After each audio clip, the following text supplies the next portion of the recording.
جی سلیمان نے صورت خزائی سے اور ان کے لوگوں سے کہا ابھی تلواریں نہیں اٹھاؤ، ابھی تلواریں نہیں اٹھاؤ، حسین کے غم کا غصہ رو رو کر سینے میں جمع کرو۔ مختار کے جملے ہیں، حسین کے شہادت کا جو غم ہے، غصہ ہے، اسے رو رو کے اپنے سینے میں جمع کرو، اور جب تمہارے سینے میں مکمل غصہ جمع ہو جائے تو پھر حسین کی نصرت کے لیے باہر نکلو۔ ہم جو ہو رہے ہیں نا، تو ایک حسین کا بچہ آنے والا ہے، جب وہ آواز دیں گے نا تو یہ سارا جو رونے سے ہمارے آبا و اجداد سے سینے میں غصہ جمع ہوتا آ رہا ہے، یہ دکھ، یہ تکلیف امام کی مدد کی صورت میں باہر نکلے گی۔ فلسفہ کیوں نے کہا؟ خاص پیغام ہے اس کے اندر، صبر، برداشت، لمحہ صبر، تحمل مزاجی، وَكَانُوا بِآيَاتِنَا يُوقِنُونَ، اور ہم اسے امام بناتے ہیں جو ہماری آیات پر یقین رکھتا ہو۔ ہم اس لیے امام بناتے ہیں کہ وہ ہماری آیات پر یقین رکھتے ہیں۔ آیات پر جو یقین رکھتا ہے نا، وہی یقین فراہم کرتا ہے۔ جو خود یقین والا ہوتا ہے اسی کے چاہنے والے یقین والے ہوتے ہیں۔ دیکھیے، جو بہت بڑا عالم ہو جائے اور وہ اہل بیت سے جڑا ہوا نہ ہو،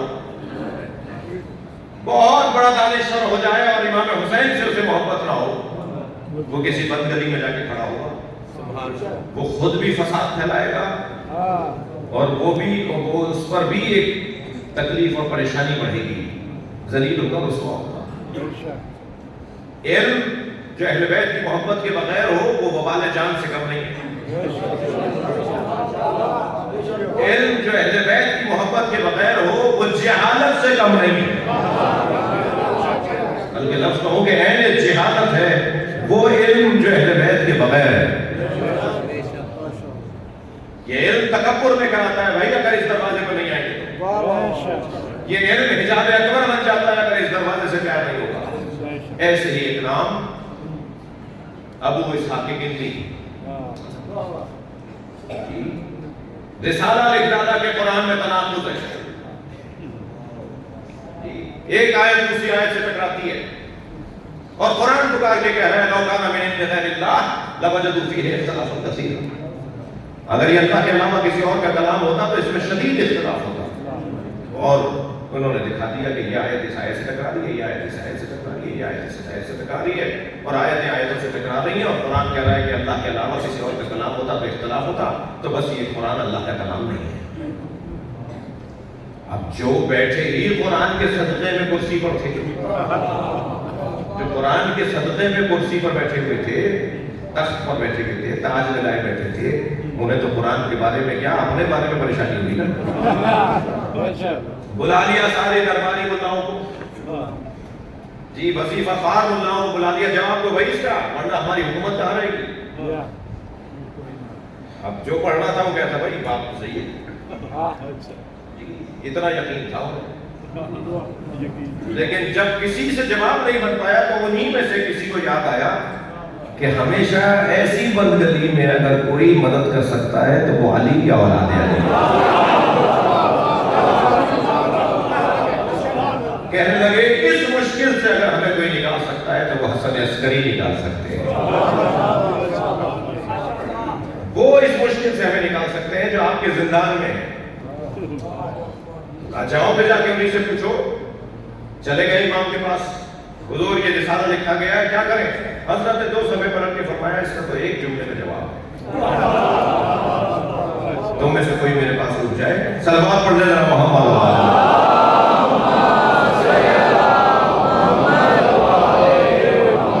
تم میں سے، حضرت نے فرمایا تم میں سے کوئی ایک میرے پاس رک جائے، میں اسے جواب سنا دیتا ہوں، سمجھا دیتا ہوں، جا کر ابو اسحاق کو جا کے جواب دے دو۔ اس رسالے کا جواب یہ موٹا رسالہ نہیں ہو مگر ایک جملہ اس کے لیے کافی ہے۔ انہیں اپنے پاس بٹھایا حضرت نے، جواب سمجھایا اور کہا جا کر پہلے اس پر اعتماد اپنا بحال کرو، اسے اپنا استاد مانو، شاگرد بن جاؤ، قریب ہو جاؤ، قریب ہو کر پھر اس کو یہ بات کرو۔ یہ صاحب پہنچے وہاں، پہلے تو استاد مانا انہیں، شاگرد بنے، کچھ دن بعد کہنے لگے استاد وہ جو آپ نے ایک کتاب لکھی ہے تناقض القرآن، اس کے بارے میں میرا ایک خیال ذہن میں ہے، میں آپ سے پوچھنا چاہ رہا ہوں۔ اب وہ بیٹھے ہوئے لکھ رہے تھے، ان کے ہاتھ میں قلم تھا، ابو اسحاق کندی کے ہاتھ میں، کہنے لگے میرے خیال میں ایک ایک خیال آیا ہے میرے ذہن میں وہ آپ کے سامنے رکھنا چاہتا ہوں. کہتا ہوں کیا خیال ہے کہ حضور قرآن عربی زبان میں ہے اور عربی زبان میں ایک لفظ کے کئی معنی ہوتے ہیں. ایک لفظ کئی معنی میں مختلف معنی میں ایک لفظ استعمال ہوتا ہے. تو آپ نے جو معنی سوچ کر اختلاف سمجھا ہے، ہو سکتا ہے متکلم کے نزدیک وہ معنی ہی نہ ہو.